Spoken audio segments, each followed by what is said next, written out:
사람이 있는 곳에 신도 있다.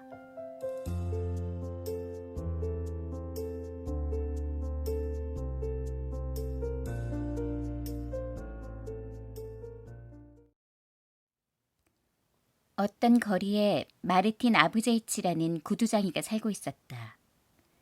창문이 하나밖에 없는 지하실의 작은 방이 그의 거처였다. 창문은 길 쪽으로 뚫려 있었다. 그 창 너머로 사람들이 오가는 것이 보였다. 그렇지만 보이는 것은 전부 발뿐이었다. 마르틴은 그곳에 오래 살았기 때문에 친구가 많았다. 이 근처에서 구두 때문에 한두 번가량 마르틴의 신세를 지지 않은 사람은 거의 없다고 해도 좋을 정도였다. 구두창을 갈아댄 것도 있고 해진대를 기운 것도 있고 둘레를 다시 꿰맨 것도 있으며 그 중에는 가죽을 완전히 새로 갈아댄 것도 있었다.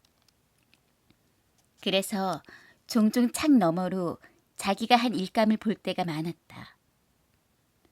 주문은 많이 있었다. 왜냐하면 마르틴은 정성스럽게 재료도 좋은 것을 쓰며 품삯이 싼 데다가 약속도 꼬박꼬박 지켰기 때문이다. 손님이 원하는 기한 안에 반드시 해내는 마르틴의 성격을 모두가 알고 있었기 때문에 일이 끊이지 않았다. 마르틴 아브제이치는 원래 착한 사람이었고 나이를 먹으면서부터는 더욱 자신의 영혼을 생각하게 되어 한결 신에게 가까이 가고 있었다. 마르틴이 예전에 주인 밑에서 일하고 있을 때 아내가 죽고 3살짜리 아들만 남아 있었다. 그들 부부에겐 어찌된 일인지 위의 아이들은 모두 죽어버렸다. 처음에 마르틴은 이 아들을 시골 누님에게 맡기려고 생각했으나 측은한 마음이 들었다. 우리 아기 카피토슈카를 남의 집에 맡기다니 얼마나 가엾은 일이냐. 차라리 내가 데리고 고생하자. 마르틴은 주인 밑에서 떠나 아이와 둘이서 새빵살이를 했는데 어렸던 카피토슈카도 아버지의 심부름을 할 정도로 커져서 이젠 한결 안정되었다고 생각할 즈음에 그만 병으로 앓아눕더니 일주일가량 고열로 신음한 끝에 죽어버렸다. 마르틴은 아들의 장례식을 마치고 나자 완전히 시르에 빠졌고 어쩔 때는 하느님을 원망하기도 하였다. 마르틴은 비참한 마음이 들어 제발 자기를 죽게 해달라고 하느님께 빈 적이 한두 번이 아니었다. 그리고 늙은 자기 대신 어린 외동아들을 데려가신 하느님께 원망의 말을 하기도 했다. 마르틴은 교회에도 나가지 않게 되었다. 어느 날 같은 고향의 노인이 마르틴을 찾아왔다. 이 노인은 벌써 8년째 성지순례를 하고 있는 중이었다. 마르틴은 이 노인과 세상 이야기를 주고받다가 자기 신상에 대한 푸념을 늘어놓기 시작했다. 영감, 난 이제 사는 게 싫어졌어. 그저 죽고 싶은 마음뿐이어서 오직 그 하나만을 하느님께 비는 형편이라네. 난 이제 아무 소망도 없는 인간이 돼버렸으니. 그러자 노인은 말했다. 마르틴, 그건 잘못된 생각이야. 우리는 하나님께서 하시는 일을 이러쿵 저러쿵 비판할 수 없어. 무슨 일이건 우리의 지혜가 아니라 하느님의 재량으로 결정되는 것이니까. 자네 아들은 죽었지만 자네는 살아야 하네. 그것이 하느님의 뜻이네. 그것을 낙심천만하게 생각하는 것은 자네가 자신의 즐거움을 위해 살려고 하기 때문이야. 그럼 뭐 때문에 산다는 건가? 마르틴은 물었다. 그러자 노인은 이렇게 말했다. 하느님을 위해 살아야 해. 마르틴, 하느님께서 허락해 주신 목숨이니까 하느님을 위해 사는 것이 도리가 아니겠는가? 하느님을 위해서 살면 아무 걱정이 없고 모든 일이 편안해지네. 마르티는 잠자코 있다가 한참 후에 입을 열었다. 하느님을 위해 사는 것이란 도대체 어떻게 사는 건가? 그러자 노인은 말했다. 어떻게 하면 하느님을 위해 살 수 있느냐는 것은 그리스도께서 다 가르쳐 주시네. 자네 글 읽을 줄 알지? 성경을 사서 읽으라고. 그렇게 하면 하느님을 위해 산다는 일이 어떤 것인지 알게 될 거야. 거기엔 무엇이든 다 쓰여 있으니까. 이 말이 마르틴의 마음을 사로잡아 그날로 당장 커다란 활자로 찍힌 신약 성서를 사다가 읽기 시작했다. 처음에 마르틴은 일요일이나 축제일에만 읽을 생각이었지만 한번 읽기 시작하자 완전히 빠져들어 날마다 읽게 되었다. 어떤 때는 너무나 골똘하게 읽은 나머지 램프의 석유가 다 다른 것도 모른 채 성경을 읽었다. 읽으면 읽을수록 하느님께서 무엇을 말씀하시는지, 신을 위해서 산다는 게 어떤 것인지를 분명히 알게 되어 마음은 더욱 가벼워지는 것이었다. 전에는 잠자리에 누워서도 꺼질 듯 한숨만 쉬며 카피토슈카의 일만 생각했으나 지금은 오로지 하느님이시여 감사하옵니다. 감사하옵니다. 모든 일을 당신의 뜻에 맡기오니 주관하여 주옵소서 라고 기도드릴 뿐이었다. 그 뒤 마르틴의 생활은 완전히 달라졌다. 전에는 축제일 같은 땐 빈둥빈둥 놀러다니고 음식점에 들어가 차를 마시며 보드카도 사양치 않았다. 아는 사람과 한 잔 들이키고 나면 별로 취하지 않았는데도 공연히 쓸데없는 잔소리를 늘어놓거나 호통을 치곤 했었다. 그런데 이제는 그런 일이 전혀 없었다. 조용하고 만족스런 나날이 흘러갔다.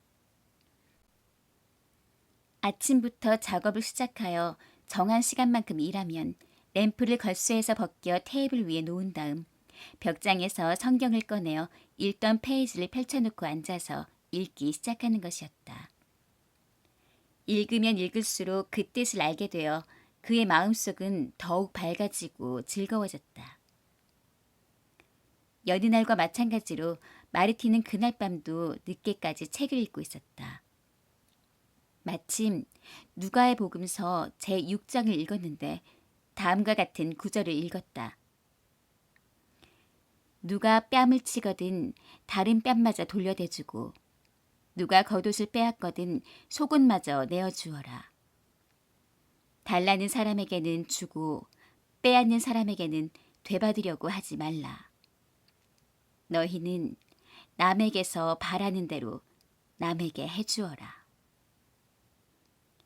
다시 다음 구절을 읽었다. 거기서는 그리스도가 이렇게 말하고 있었다.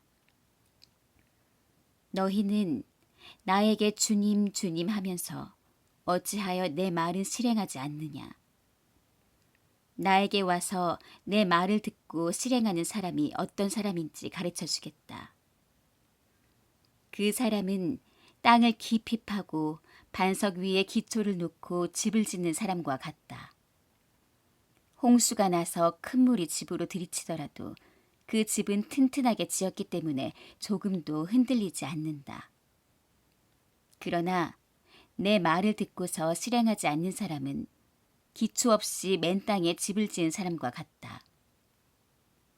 큰 물이 들이치면 그 집은 곧 여지없이 무너져 파괴되고 말 것이다. 이 말씀을 읽은 마르틴은 마음속에 더욱 큰 즐거움을 느꼈다. 안경을 벗어 책 위에 놓고 테이블 위에 팔꿈치를 괴고 생각에 잠겼다. 그리고 자기가 이제까지 해온 일들을 이 말씀에 견주면서 혼자 이렇게 생각하였다. 내 집은 어떤가? 반석 위에 서 있는가? 모래 위에 서 있는가? 반석 위에 서 있으면 얼마나 좋을까. 실로 홀가분한 마음으로 이렇게 혼자 앉아 있으면 얼마나 좋을까. 홀가분한 마음으로 이렇게 혼자 앉아 있으면 모든 일을 하느님의 지시대로 할 것 같은 마음이 들지만 어쩌다 그만 죄를 짓게 되니. 아니, 그래도 더욱 열심히 하자. 아, 참으로 유쾌하다. 원하옵건대 하느님이시여, 제게 힘을 주시옵소서. 마르틴은 그렇게 생각하고 그만 자려고 했으나 그래도 쉽사리 책을 놓을 수가 없어 다시 제7장을 읽었다. 백인 대장의 이야기를 읽고 과부 아들의 이야기를 읽고 요한이 제자에게 말하는 대목을 읽었다. 그리고 마침내 부자 바리새인이 그리스도를 자기 집으로 초대한 데까지 읽었다. 그리고 다시 죄 많은 여자가 그리스도의 발에 향유를 바르고 그 위에 눈물을 뿌리니 그리스도가 그 죄를 용서했다는 이야기도 읽었다. 이렇게 44절까지와 이런 구절을 읽었다. 그 여자를 돌아보시며 시몬에게 말씀을 계속하셨다. 이 여자를 보아라. 내가 네 집에 들어왔을 때 너는 나에게 발 씻을 물도 주지 않았지만 이 여자는 눈물로 내 발을 적시고 머리카락으로 내 발을 닦아주었다. 너는 내 얼굴에도 입 맞추지 않았지만 이 여자는 내가 들어왔을 때부터 줄곧 내 발에 입을 맞추고 있다. 너는 내 머리에 기름을 발라주진 않았지만 이 여자는 내 발에 향유를 발라주었다. 마르틴은 생각했다. 발 씻을 물을 주지 않고 입 맞추지 않고 머리에 기름도 발라주지 않고. 마르틴은 다시 안경을 벗어 책 위에 놓고 생각에 잠겼다. 아무래도 내가 그 바리새인과 같았던 모양이야. 오로지 나 자신만 생각해왔어. 차를 마시고 싶다든지 따뜻하고 깨끗한 옷을 걸치고 싶단 따위의 생각만 하고 손님을 위한 생각은 별로 하지 않았어. 오직 나를 위주로 손님의 일 같은 건 아무래도 좋았었지. 그런데 손님은 누군가? 다름 아닌 하느님이시야. 만약 하느님께서 나를 찾아오시면 나는 대체 어떻게 할 것인가? 마르틴은 턱을 괴고 생각에 잠겨 있다가 어느 사이엔가 깜빡 잠이 들어버렸다. 마르틴. 문득 누군가가 등 뒤에서 부르는 소리가 들려왔다. 마르틴은 놀라 저기 있는 사람이 누굴까 생각했다. 고개를 돌려 문 쪽을 보았으나 아무도 없었다. 도로 몸을 굽혀 드러눕자 갑자기 또렷한 말소리가 들려왔다. 마르틴, 마르티나, 내일 길을 보아라. 내가 갈 터이니. 마르틴은 의자에서 일어나 눈을 비비기 시작했다. 꿈결에서 그 말소리를 들었는지 깨어서 들었는지 갈피를 잡을 수 없었던 것이다. 그래서 등불을 끄고 잠자리에 들었다. 이튿날 아침 마르틴은 아직 날이 새기도 전에 일어나서 하느님께 기도를 드린 후 난로에 불을 지펴 국과 보리죽을 끓이고 사무바리를 준비한 후 앞치마를 두르고 창가에 앉아 일을 시작했다. 마르틴은 일을 하면서도 마음속으로는 어젯밤 일만을 생각하고 있었다. 그냥 그런 마음이 들었을 뿐이라고 생각되기도 하고 한편으로는 정말로 그런 목소리가 들렸다고 생각되기도 하였다. 뭐 이런 일은 흔히 있는 일이니까. 창가에 앉은 마르틴은 일을 하기보다는 창 너머로 길을 내다보는 편이 더 많았다. 낯선 구두를 신고 지나가는 사람이 있으면 몸을 구부려 밖을 내다보면서 구두뿐 아니라 얼굴도 보려고 애썼다. 새로 지은 장화를 쓰는 정원지기가 지나가는가 하면 지게를 진 일꾼도 지나갔다. 그 뒤로 여기저기를 땜질한 낡은 장화를 신은 니콜라이 1세시대의 늙은 병사가 손에 삽을 들고 창 앞으로 다가왔다. 마르틴은 그 장화를 보고 곧 그라는 것을 알았다. 이 늙은 병사는 스테파니치라고 불렸는데 옆집 상인이 인정상 데리고 있었다. 정원찌개의 일을 도와주는 것이 그의 일이었다. 한참 동안 그 모양을 바라보고 있다가 마르틴은 다시 일을 하기 시작했다. 아무래도 나도 이젠 늙어서 노망이 든 모양이야. 마르틴은 혼자 웃었다.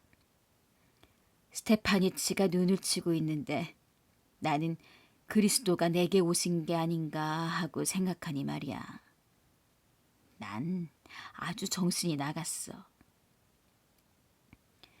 그러나 몇 반을 꿰맸다고 생각하자 마르틴의 마음은 다시 창밖으로 끌리는 것이었다.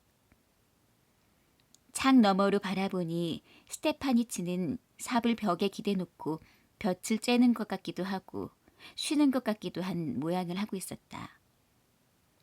이제 늙어서 눈을 쳐낼 만한 기력도 없는 모양이다. 마르틴은 저 사람에게 차라도 대접할까? 마침 사모바리에 물도 끓었으니 생각하고 바늘을 일감에 찌른 후 일어났다. 사모바리를 테이블 위에 올려놓고 차를 준비한 다음 손가락으로 창문 유리를 똑똑 두드렸다. 스테파니치가 돌아다 보더니 창가로 다가왔다. 마르틴은 손짓을 하면서 문을 열러갔다. 들어와서 몸 좀 녹이지 그래. 마르틴이 말했다. 몸이 꽤 얼었겠네. 아이고 고맙네. 온몸에 뼈마디가 쑤시는구만. 스테파니치는 대답했다. 스테파니치는 들어오자 눈을 털고 마룻바닥에 자국이 나지 않도록 장화에 묻은 눈을 떨어내고 있었다. 그 몸은 떨리고 있었다. 닦지 않아도 돼요. 이리 줘요. 내가 털 테니. 나야 늘 하는 일이니까. 자, 어서 이쪽으로 와서 앉게나. 마르틴은 말했다. 자, 차나 마시게. 마르틴은 2개의 컵에 차를 따라서 하나를 그에게 주고 나서 자기 찻잔을 들어 후후 불어 마시기 시작했다. 스테파니치는 차를 다 마셔버리자 컵을 엎어놓고 그 위에 먹던 설탕을 올려놓고는 잘 마셨다고 고마워했다. 그런데 어쩐지 아쉬운 듯한 표정이었다. 한 잔 더 합시다. 마르틴은 자기 컵에도 그의 컵에도 다시 차를 가득히 따랐다. 하지만 차를 마시면서 눈은 자꾸 길로 쏠리기 일쑤였다. 그러자 그가 물었다. 자네 기다리는 사람이라도 있나? 누굴 기다리느냐고? 누굴 기다리는지 부끄러워서 말을 못하겠구만. 기다리는 것도 아니고 기다리지 않는 것도 아니지만 언뜻 들은 한마디가 기억에 남아서 말이지. 꿈인지 생시인지는 잘 모르겠는데 어제 저녁에 나는 성서를 읽었지. 그리스도가 이 세상 여러 곳을 다니며 고생한 이야기를 말이야. 자네도 물론 읽거나 들었거나 했겠지만 듣기는 들었어. 하나 원래 나야 배우지 못해서 글을 읽을 줄 모르잖나.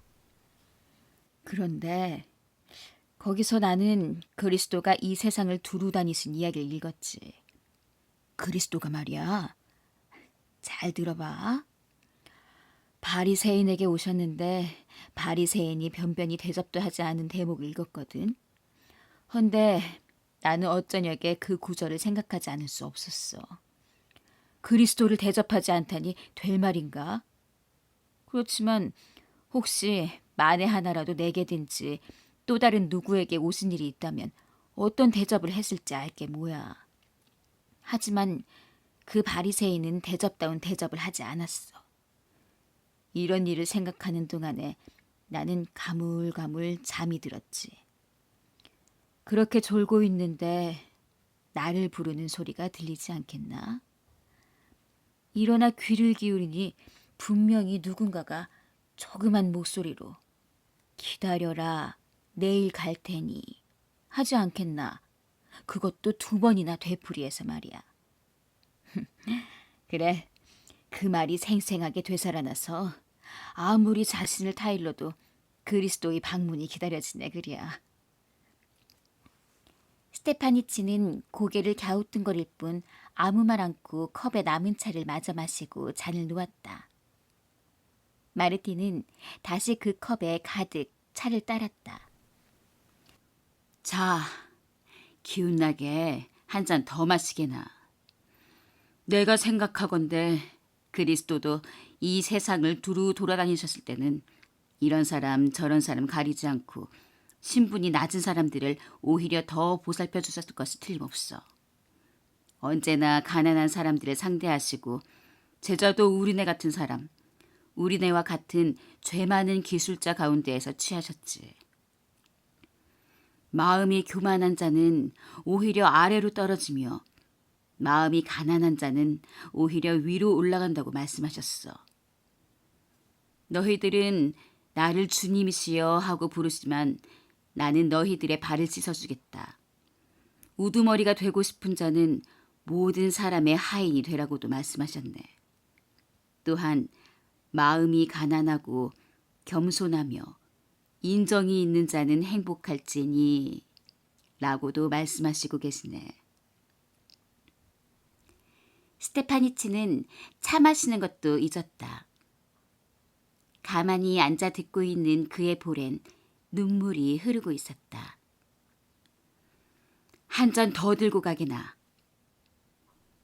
마르틴이 다시 말했으나 스테파니치는 가슴에 성호를 긋고 인사말을 한 다음 컵을 밀어놓으며 일어섰다. 고맙네. 마르틴 아브데이치. 정말 잘 마셨네. 덕분에 몸도 마음도 훈훈하게 녹았네. 종종 들려주게나.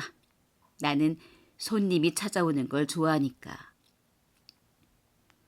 스테파니치가 나갔다. 마르틴은 남은 차를 따라 마시고 찻잔을 치운 다음 창가 일터로 돌아가 구두의 뒤꿈치를 꿰매기 시작했다. 꿰매면서도 역시 창밖을 바라보며 연신 그리스도의 왕림을 고대하고 그리스도의 일, 그리스도의 행적만을 생각하는 것이었다. 머릿속에는 그리스도가 말씀하신 여러 가지 일들이 꽉 들어차 사라지지 않았다. 창 밖으로 2 병사가 지나가고 있었다. 한 사람은 군화를, 다른 한 사람은 신사화를 신고 있었다. 그 뒤로 이웃집에 살고 있는 주인이 반짝반짝 윤이 나는 방한용 덕슨을 신고 지나가고 또 바구니를 옆에 낀 빵가게의 사람이 지나갔다. 모두가 지나가 버리는데 이때 털실로 짠 긴 양말에 낡은 신발을 신은 여자가 창 앞으로 다가왔다. 그리고 창 옆 바로 벽에 발을 멈췄다. 마르틴이 창 너머로 내다보니 다른 마을 사람인 듯한 허술한 차림새로 아기까지 데리고 있었다. 그녀는 바람을 등지고 벽과 마주서서 아기가 춥지 않도록 감싸주려 했지만 감싸줄 덮개 하나 없었다. 여자가 입고 있는 옷은 얇은 여름옷이었다. 마르틴은 일어나서 밖으로 나가 돌층계 위에서 그녀를 불렀다. 아주머니, 아주머니. 여자는 그 소리를 듣고 뒤로 돌아보았다. 여보시오, 이런 추위에 왜 거기서 아기를 울리고 있소? 방으로 들어오시오. 따뜻한 방 안이 어린애 달래기에 더욱 좋겠소. 어서 이리로 들어오시오. 여자는 깜짝 놀라 마르틴을 쳐다보았다. 마르틴은 그녀를 침상으로 안내했다. 자, 아주머니, 여기 앉아요. 날로 가까운 쪽으로 몸을 녹이면서 아기에게 젖을 주도록 해요. 젖이 나지 않아요. 아침부터 아무것도 먹지 않았어요. 여자는 이렇게 말하면서도 아기에게 젖을 물렸다. 마르틴은 딱한 듯 혀를 차며 테이블로 가서 빵을 준비하고 그릇을 꺼내더니 난로 뚜껑을 열어 수프를 꺼내 그릇에 따랐다. 보리죽이 든 항아리를 꺼내보았으나 아직 덜 물러 있었다. 그래서 수프만 따라 식탁 위에 놓았다. 그리고 빵을 놓은 다음 못에 걸린 수건을 벗겨 식탁 위에 놓았다. 아주머니, 여기에 앉아서 어서 먹여요. 아기는 내가 안고 있을 테니까. 나도 예전엔 아이가 있었거든. 그래서 좀 볼 줄 알지. 여자는 식탁에 앉더니 가슴에 성호를 긋고는 먹기 시작했다. 마르틴은 아기가 있는 침상에 걸터 앉았다. 아기는 자꾸만 울어댔다. 그래서 마르틴은 입가에 손가락을 갖다 대고 이리저리 놀려대며 달랬다. 하지만 입속에 손가락을 넣진 않았다. 악교 같은 게 묻어 손이 까맣게 돼 있었기 때문이다. 아기는 손가락을 바라보는 동안에 울음을 그치고 웃게 되었다. 마르틴도 좋아서 웃었다. 여자는 식사를 하면서 자기의 신세 이야기를 하기 시작했다. 저의 남편은 병사로 8달 전에 어디론가 멀리 전속되었는데 그 뒤로 통 소식이 없습니다. 저는 남의 집 하녀로 들어갔는데 얼마 안 돼서 이 아이를 낳았죠. 하지만 아기가 있으면 일을 하지 못한다고 벌써 3달째나 일 없이 지내고 있답니다. 입고 있는 옷까지도 다 팔아서 이젠 유모로라도 들어갔으면 싶지만 그런 자리도 없군요. 말라서 젖이 잘 나지 않을 거라는 거예요. 지금은 어느 장사하는 주인 아주머니에게 갔다 오는 길이에요. 그 집에 저희 마을 여자가 들어가 사는데 써주겠다는 약속을 했거든요. 그래서 저는 이야기가 다 된 줄 알고 갔더니 다음 주에 다시 오라는군요. 그런데 그 집이 어찌나 멀던지 저도 지쳐서 쓰러질 지경이지만 갓난아이도 여간 혼이 나지 않았어요. 고맙고 다행스럽게도 지금 있는 집의 주인 아주머니가 하느님을 믿고 우리 모자를 불쌍하게 여겨주시기 망정이지. 그렇지 않았더라면 어떻게 살아갈 뻔했는지. 마르틴은 긴 한숨을 내쉬면서 말했다. 따뜻한 옷은 없소? 이제 따뜻한 옷을 입어야 할 때가 되었는데 바로 어제도 하나밖에 없는 목도리를 이시코페이카에 저당 잡힌 형편이죠. 그녀는 침상으로 돌아가 아기를 안았다. 마르틴은 일어나 벽으로 가더니 한참을 무엇인가 부스럭거리며 찾더니 소매 없는 낡은 외투를 들고 왔다. 이걸로 어떻게 안 되겠소? 다 낡았지만 그래도 아기를 감쌀 수는 있을 거요. 여자는 소매 없는 외투와 노인을 번갈아 보다가 그만 울음을 터뜨렸다. 마르틴은 얼굴을 돌렸다. 그리고 침상 밑으로 들어가 옷꿰를 끌어내놓고 그 속을 뒤졌다. 그녀가 말했다. 할아버지, 고맙습니다. 하느님께서 복을 내려주실 겁니다. 아무래도 주님께서 저를 할아버지 창 앞으로 보내신 모양입니다. 정말 하마터면 이 아이를 얼어 죽일 뻔했어요. 집을 나섰을 때는 따뜻했는데 갑자기 추워지더군요. 이것은 필시 주님께서 할아버지를 창가에 앉게 하셔서 저의 가엾은 모습을 보게 하셨을 거예요. 마르티는 빙그레 웃으며 말했다. 아주머니, 공연히 그랬던 것이 아니었죠. 마르티는 병사의 아내에게도 주님께서 오늘 자기에게 오시겠다고 약속한 일을 들려주었다. 그런 일이야 얼마든지 있을 수 있는 일이죠. 이렇게 말하며 여자는 일어나 소매 없는 외투를 입고 그 속에 아기를 감싸 안고 다시 허리를 굽혀 마르틴에게 인사했다. 자, 그리스도 이름으로 이것을 받으시오. 마르틴은 여자에게 20코페이카를 주었다. 이것으로 목도를 찾아 다시 두르도록 해요. 여자는 성호를 그었다. 마르틴도 성호를 그으며 여자를 배웅했다. 여자가 가버리자 마르틴은 스튜를 먹고 뒤치다꺼리를 한 다음 다시 일감을 붙잡았다. 일을 하면서도 창밖을 내다보는 일을 잊지는 않았다. 창문이 그늘지면 얼른 고개를 들어 누가 지나가나 하고 보는 것이었다. 아는 사람도 지나가고 모르는 사람도 지나갔으나 별달리 이렇다 할 일은 없었다. 문득 바라보니 마르틴의 창문 바로 앞에 멈춰선 할머니가 있었다. 그 노파는 사과가 담긴 바구니를 들고 있었다. 거의 다 판 모양으로 나머지는 얼마 되지 않았다. 그 대신 나무 부스러기가 든 자루를 어깨에 메고 있었다. 아마 어딘가의 공사장에서 주워 집으로 가지고 돌아가는 모양이다. 할머니는 어깨가 아파서 다른 쪽 어깨에 바구니를 매려고 자루를 길 위에 내려놓고 사과 바구니를 말뚝에 걸어놓은 채 자루 속에 나무 부스러기를 추스리려는 참이었다.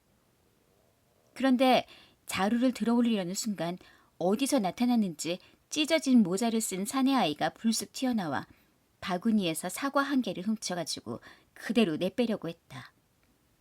하지만 할머니는 재빨리 눈치를 채고 곧 돌아서서 사내의 옷소매를 꽉 움켜잡았다. 사내아이는 마구 소리를 지르며 욕을 하고 있었다. 바늘을 찔러놓을 겨를도 없이 마룻바닥에 내동댕이 치고 문 밖으로 뛰어나갔다. 층계에 발이 걸려 안경을 떨어뜨렸을 정도였다. 마르틴이 길로 뛰어나갔을 때 할머니는 사내아이의 머리칼을 잡고 욕을 하면서 경찰서에 가자고 하는 참이었다.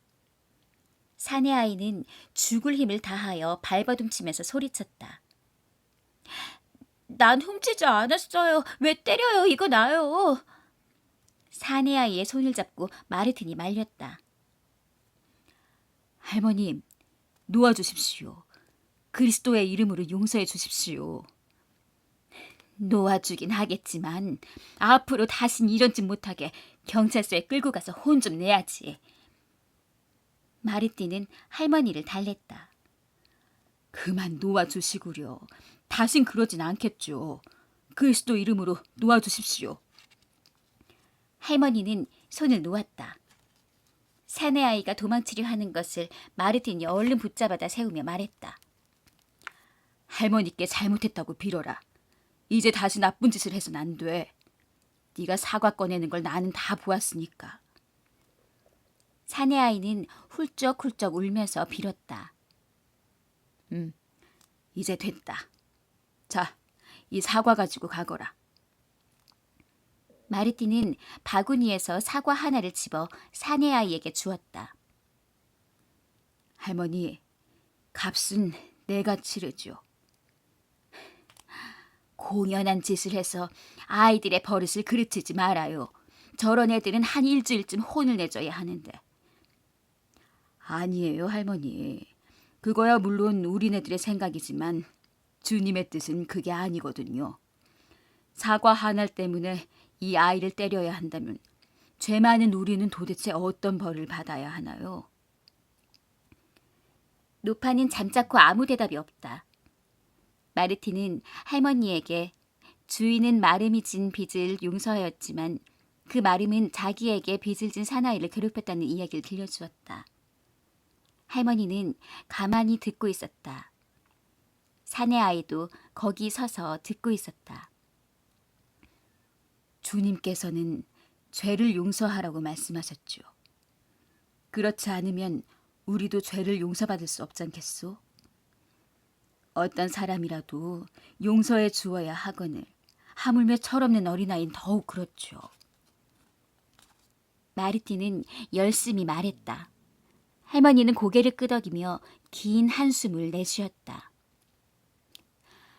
그야 그렇지만 이런 아이들은 너무나 버릇이 없어서 그러니까 우리들 늙은이가 가르쳐야 하지 않겠소. 할머니는 대꾸했다. 그래요. 나도 7이나 아이들을 낳았지만 지금은 딸 하나밖에 남지 않았어요. 그리고는 어느 마을에서 그 딸과 같이 살고 있는지 외손자가 몇인지의 등을 이야기하기 시작했다. 나도 이젠 기운이 없지만 그래도 일을 하지요. 어린 손자들이 가엾어서 말이에요. 그것들이 모두 어찌나 착한지 내가 돌아가면 쭉 나와서 마중해 준답니다. 글쎄 아크슈트 그놈은 내 곁을 떠나지 않으려고 졸졸 따라다니지 뭡니까. 할머니, 우리 할머니가 난 제일 좋아 하면서 말이에요. 할머니의 마음은 완전히 풀어졌다. 너도 물론 철없는 생각에 그런 짓을 했겠지. 할머니는 사내 아이를 보며 말했다. 노파가 자루를 들어 올리려고 하자 사내 아이가 재빨리 나서며 말했다. 제가 들어다 드릴까요? 할머니, 가는 길이니까요. 노파는 중얼거리면서 자루를 사내 아이의 어깨에 올려주었다. 이렇게 하여 두 사람은 어깨를 나란히 하고 걸음을 걷기 시작했다. 노파는 마르틴에게 사과값을 받는 것을 잊어버렸을 정도였다. 마르틴은 우두커니 서서 두 사람의 뒷모습을 바라보며 둘이서 걸으면서 연방 무엇인지 이야기하는 것에 귀를 기울였다. 두 사람이 가버리자 마르틴은 집 안으로 되돌아오다가 층계에 떨어져 있는 안경을 주웠는데 깨진 데가 없었다. 바늘을 찾아들고 다시 일감을 붙잡았다.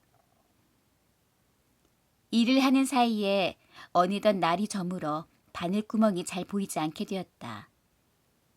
벌써 점등부가 가스등을 켜느라고 돌아다니고 있었다. 마르틴은 램프에 불을 당겨 고리에 걸고 다시 일을 시작했다. 한쪽 장화 일을 끝내고 이리저리 살펴보니 상당히 잘 꿰매졌다. 도구를 치우고 가죽 부스러기를 쓸어낸 다음 실이랑 바늘을 간수하고 램프를 떼어 테이블 위에 놓고는 벽장에서 성서를 꺼냈다. 어제 저녁에 가죽 조각을 끼워 놓은 데를 펼치려고 했는데 다른 페이지가 펼쳐졌다. 마르틴은 성서를 펼치자 어제 저녁의 꿈이 생각났다. 꿈이 되살아나는 동시에 무엇인가 부스럭거리는 소리가 귀에 들려왔다. 마르틴이 뒤를 돌아다 보니 어두컴컴한 구석에 사람이 서 있었다. 확실히 사람은 사람인데 누군지는 알 수 없었다. 그는 다만 마르틴의 귀 밑에서 소곤대는 것이었다. 마르틴, 마르틴, 너는 나를 알아보지 못했지? 누구를요? 마르틴은 말했다. 그러자 어두운 한 구석에서 스테파니치가 앞으로 나오더니 빙그레 웃으면서 형체도 그림자도 없이 사라져버렸다. 그것도 나였어. 목소리가 말했다. 그러자 어두운 한 구석에서 아기를 낳는 여자가 나타났다. 여자가 미소 짓고 아기가 빙그레 웃었다가 사라져버렸다.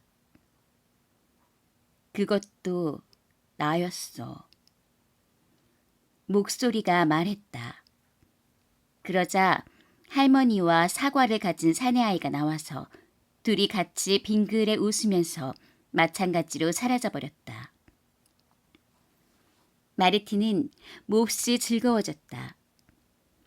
성호를 긋고 안경을 끼고 성서에 펼쳐진 페이지를 읽기 시작했다. 페이지의 첫머리에 이렇게 쓰여 있었다.